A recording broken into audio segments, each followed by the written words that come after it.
জামিয়া শরীফিয়া আরবিয়া মাদ্রাসা কর্তৃক আয়োজিত কোরবানির ঈদকে সামনে রেখে ছাত্রদের শিক্ষামূলক অনুষ্ঠান হিফজুল হাদিস হাদিস মুখস্থ করা অনুষ্ঠান অলরেডি হয়ে গিয়েছে। তারপরেও হাদিস মুখস্থর প্রতি যেন ছাত্ররা উৎসাহিত হয়, এজন্য দুই চারটি কথা বলার জন্য বলা হয়েছে। আমরা এখানে যারা ছাত্র আছি আমরা মনে রাখবো, কোরআনের বাস্তব ব্যাখ্যার নাম হলো হাদিস। কোরআনের বাস্তব ব্যাখ্যার নাম হাদিস। এটা সবাই কথাটা মনে রাখবেন। কোরআনের আসল ব্যাখ্যা, বাস্তব ব্যাখ্যার নাম হাদিস। যেমন কোরআনে আছে আকিমুস সালাহ, তোমরা নামাজ কায়েম করো।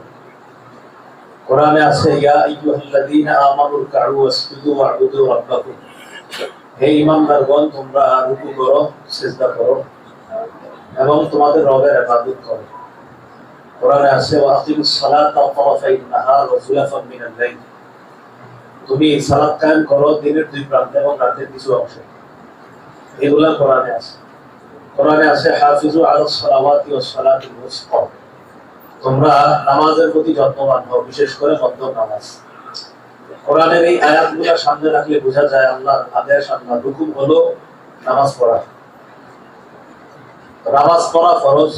সূরা নিসা আছে ইন্নাস সালাতা কানাত আলাল মুমিনিনা কিতাবাম মাওকুতা, নিশ্চয় মুমিনদের উপর সময় মতো নামাজ পড়া ফরজ। এখন নামাজ পড়া ফরজ, এটা কোরআনে আছে।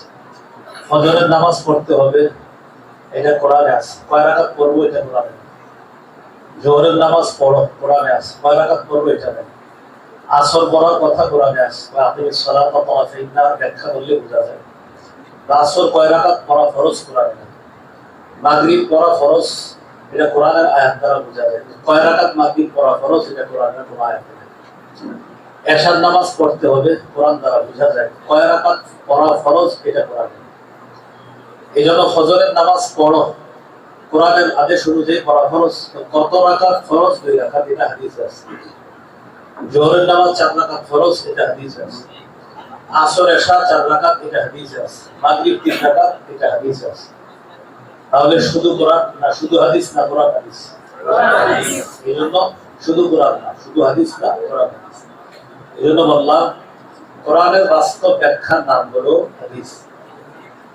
আজকে এখানে মেশকাত জামাতের যে ছাত্র অনেকগুলো হাদিস আমাদেরকে শুনিয়েছে, মাশাআল্লাহ, আমরা তার জন্য দোয়া করি।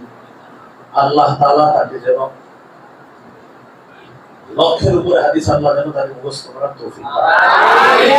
আপনার কাছে বেশি দোয়া করা, বেশি চাওয়া, বেশি কামনা করা সম্ভব। এটা গত বছরের আগের বছর হোক না, একটা এলাকা দরিয়াকান্দি সম্ভবত, ওই এলাকায় আসরের পরে বয়ান, আসরের পরে বয়ানে উঠার আগে একটা ছেলে কানে কানে বলতেছে আমি হাদিস মুখস্থ করি। আমি বললাম আপনি কোন জামাতে পড়েন? বললো আমি জালালাইনে করি, আগামীবার মেশকাত করবো। কোথায়? হাঁটা যাবে। তো বলতেছে যাও, এখানে আমার সবের একটা অংশীদার আছে আমার। আমাকে বলতেছে আপনি হাদিস মুখস্থ বলেন, এটা দেখে অনুপ্রাণিত হয়ে এ পর্যন্ত আমি জালালাইনে পড়ে আমি প্রায় 4-5 হাজার মুখস্থ করে ফেলছি। আমার দাওরার পর্যন্ত টার্গেট আছে, আমি ছাত্র অবস্থায় 20,000 হাদিস মুখস্থ করি। ওনার টার্গেট। আমি আবার চিন্তা করলাম আসলে মুখস্থ করছে কিনা কিছু, তাই এমনি বললাম আর কি যে নিয়ত সম্পর্কে কিছু হাদিস বলেন। একদম আমার গল্প বলতেছে, জালালাইনে বলেন, আমল সম্পর্কে বলেন বলতেছে, ইমান সম্পর্কে বলেন বলতেছে। তার মানে তিনি যে হাদিস মুখস্থ করে এটা নিশ্চিত। ওনার টার্গেট হলো 20,000। বাকি উনি বলেছেন 2,000, 4,000, 5,000 এরকম কিছু বলেছেন। বাকি টার্গেট হলো 20,000 হাদিস মুখস্থ করা, তাও ছাত্র অবস্থায়। আল্লাহ ভালো জানে পরবর্তীতে আরো কত হাদিস মুখস্থ করবে। হযরত মাওলানা সাঈদ আল মিসবাহ হাফিজাহুল্লাহ হযরত এখানেও আসেন। এই মাদ্রাসার উস্তাদদের সাথে, উস্তাদরাও হযরতের সাথে ভালো সম্পর্ক রাখে। মাদ্রাসার মুরব্বী হযরত যখন মোহাম্মদপুর আল মারকাজুল ইসলামীতে হযরত সপ্তাহে একদিন আসতেন, কখনো 2-3 দিনও আসতেন। আমরা ওনাকে হাজী সাহেব হুজুর বলেছিলাম। তো শহীদুল্লাহ ফজলুল বারী রহমতুল্লাহ আলাইহি হযরতের ছাত্র আমি।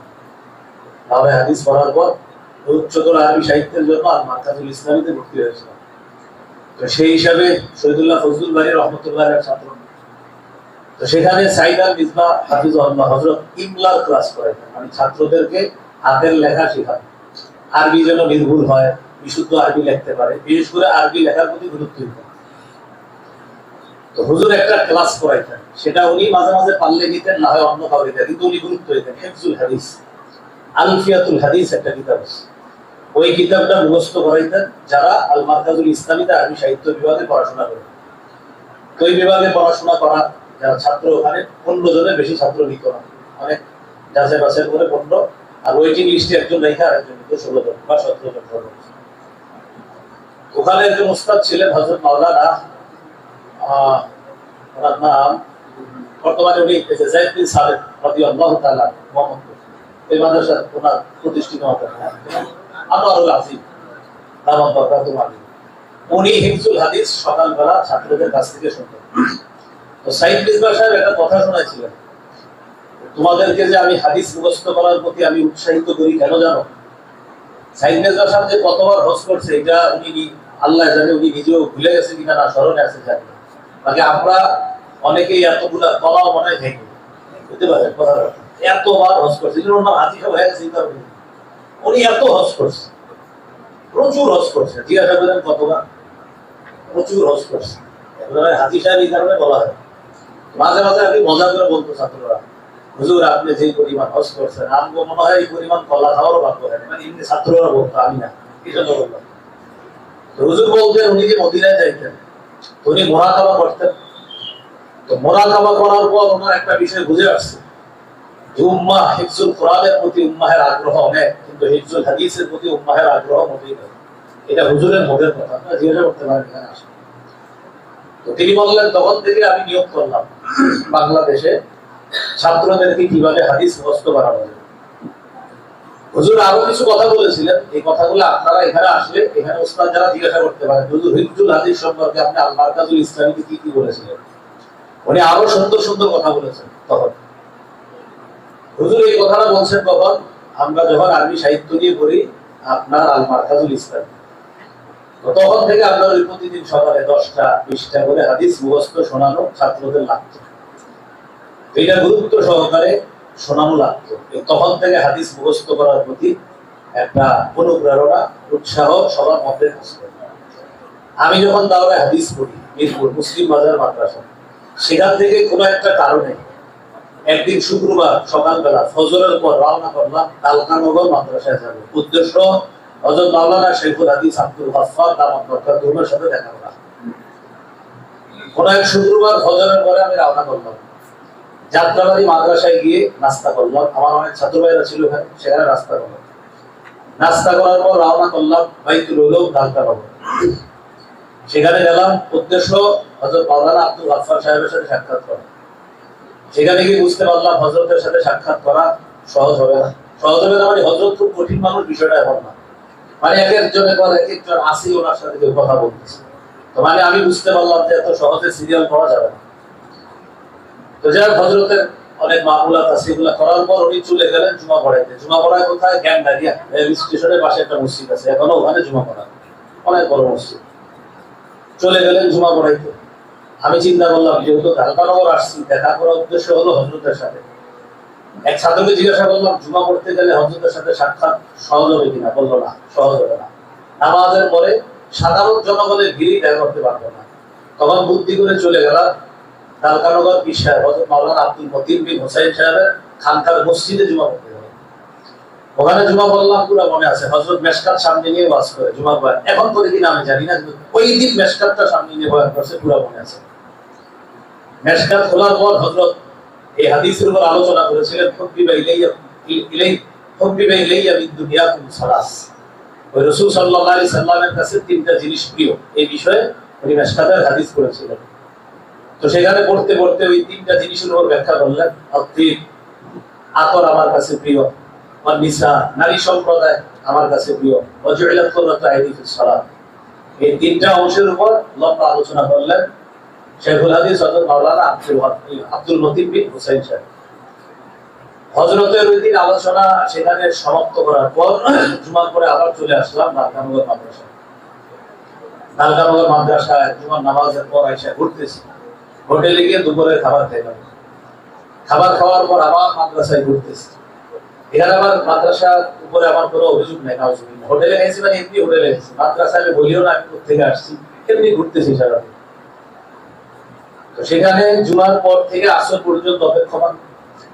আসরের নামাজের পর নালকানগর মসজিদে, মাদ্রাসা মসজিদে একটা ইসলামী মাহফিল হয়। ওই মাহফিলে আলোচনা করেন শেখুল হাদিস আব্দুল গাফফার নামক বরকাতুহ। এখন উনি করেন কিনা আমি জানি না, কিন্তু ওই দিন উনি করছেন এটা আমি জানি।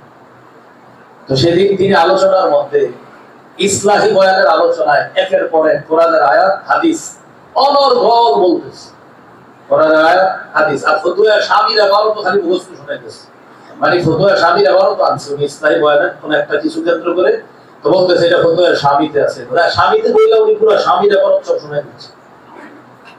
সেদিকে ওনাকে দেখে বুঝতে পারলাম যে এত এত কিছু কিভাবে বলে, কোরআনের আয়াত বলতেছে, হাদিস বলতেছে, এমনি হাদিস ছাড়া অন্যান্য যে কিতাব বলতেছে এগুলো আপনার ইবাদত সহ বলতেছে। এটা হলো আসরের পরের কাহিনী। মাগরিবের 20 মিনিট বা আধা ঘন্টা আগে বয়ান শেষ করে উনি রুমে গেলেন। চিন্তা করলাম এখন ওনার রুমে যাবো, দেখি যে ওই মাদ্রাসার প্রায় জামাতের ছাত্ররা কিতাব নিয়ে হযরতের রুমের সামনে ভিড় করতেছে। জিজ্ঞাসা করলাম ভাই আপনারা কেন? তো বলতেছে আমাদের প্রত্যেক ক্লাসের ছাত্ররা যারা তাকরার করবে, তাকরারের যে বিষয় বুঝে আসে না, প্রত্যেকে হযরতের কাছে এখন বুঝবে, বুঝার পর মাগরিবের পরে তাকরার করবে। এগুলা হযরত সময় দেয়। মাগরিবের নামাজ হলো, মাগরিবের পর ওনার খাদেমকে বললাম আমি তো আসলে সকাল থেকে আসি, হযরতের সাথে আসলে সাক্ষাতের সুযোগ পাইনি, এমন না বিষয়টা হুজুর সুযোগ দেয়নি, অনেক মানুষের কারণে আমি সুযোগ পাইনি, একটু সুযোগ আছে কিনা। তো যাওয়ার পরে আমি যে কোনো একটা বিষয় বলছি, বলার পর আমার বুকে হাত রেখে হুজুর দোয়া করলেন। তখন আমি চলে আসলাম। আমি কোনো ওই হাদিস বা কোরআনের বিষয় এই বিষয়ে কিছু বলি নাই, এমনি আমি আমার ব্যক্তিগত কোনো বিষয় বলছি। ওই দিন হুজুরের ওই কোরআন হাদিস মুখস্থ বলা দেখে একটা নিয়ম হলো, কোরআন হাদিস মনে হয় ভাবে মুখস্থ বলা যায়, এটা হলো একটা নিয়ম। এরপরে আমি আমিরুল্লাহ এসি মসজিদে ইমাম ছিলাম, এখানে আমিরুল্লাহ এসি মসজিদের ইমাম। এখানে থাকা অবস্থায় পাশে যে কোনো একটা জায়গায় একটা বয়ান হয়েছে, মাহফিল হয়েছে, যে কোনো একটা জায়গায়। মাহফিলে এক ভাই কোরআনের একটা আয়াত পড়ছে, রাসূলের একটা হাদিস পড়ছে, মাশাআল্লাহ বয়ানের শুরু। পুরো বয়ান শেষ করলেন, ওই আয়াত আর হাদিস কোনো কারণে হয়তো অনুবাদ করেন নাই বা মনে নেই। আমি যে কোনো কারণে তাকে জিজ্ঞাসা করলাম আপনি একটা হাদিস বললেন, আয়াত বললেন, অনুবাদ দিকেও গেলেন না, পুরোটা বয়ানে উনি যে বাংলাটা বলছি বাংলাটা আমি বলছি। বলতো কোরআন হাদিস মানুষ খায় না। কি বললো? বলেন কি বললো? মানুষ খায় না, এটা আমার পছন্দ হলো না। সেদিন থেকে আমি নিয়ত করলাম দেখি মানুষ কোরআন হাদিস খায় কিনা। শুরু হলো আমার অভিযান। এরপর থেকে আমি জুমার নামাজ শুরু করলাম, একদম প্রথম থেকে শেষ পর্যন্ত আমার চেষ্টা কোরআন হাদিস বলা, একদম যা পাওয়া যায় এগুলা বলা। বলতে বলতে এখন বাংলাদেশের প্রত্যন্ত অঞ্চলের অনেক মসজিদের এই হালাত, মাশাআল্লাহ, জনগণ এখন শুধু কোরআন হাদিস শুনতে আসে। বিভিন্ন গ্রামগঞ্জের খবর নিচ্ছে, অনেক মসজিদে যেখানে আগে আপনার ওই 2-4টা এটা সেটা না বললে আছে, এখন কোরআন হাদিস শুনতে মানুষ আসে।